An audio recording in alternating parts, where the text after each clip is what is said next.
This video shows some low-cost methods for using solar energy to fulfill household energy needs. The first device is a general-purpose heater and dryer, which starts with an area of flat open land.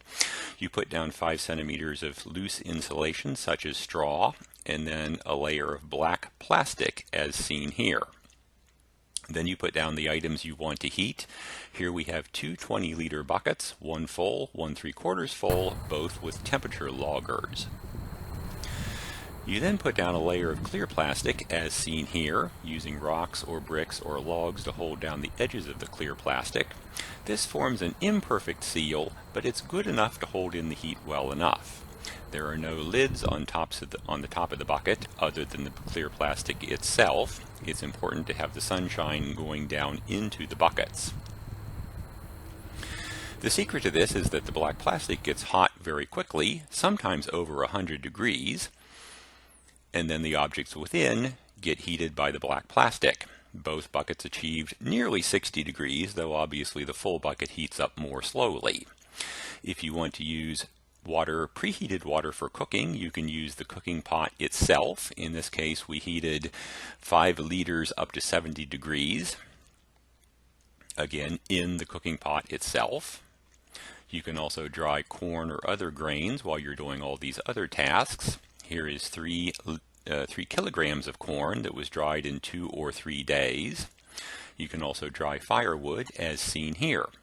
If you have split firewood, it dries pretty quickly even without the solar collector, but if you have unsplit firewood, it dries much more slowly, but it does dry about 4 times faster in the solar collector as without the solar collector. You can also heat drinking water to a temperature that will kill all the pathogens in the water. This is called pasteurization, and it is not necessary to boil the water, as many people believe. You can heat the water in smaller vessels, such as 2-liter bottles, or any other vessel up to 2 liters, and it will achieve the pasteurization temperature on a sunny day. The pasteurization temperature is typically 60 to 65 degrees, depending on how long you have. If you want to confirm pasteurization, you can use a pasteurization indicator, a sealed glass tube with meltable wax that melts at the pasteurization temperature. Here the wax is green. If you find the wax in the bottom of the tube later, then you know that it melted and dropped to the bottom of the tube, indicating pasteurization was achieved. On this day, pasteurization was not achieved.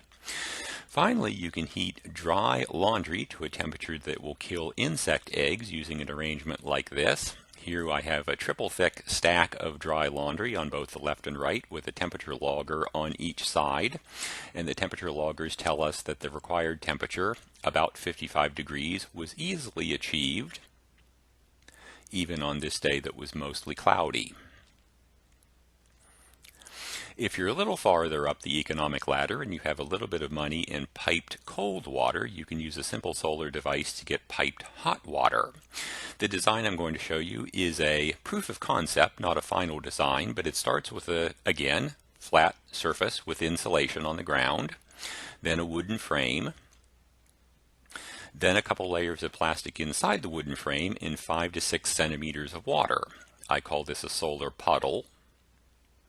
The water itself, once it's covered and insulated, will achieve 60 degrees, but first, put some copper tubing inside the solar puddle. This is less than optimum copper tubing, as you'll see in a little bit. Finally, put a layer of clear plastic over top of the water to prevent evaporation.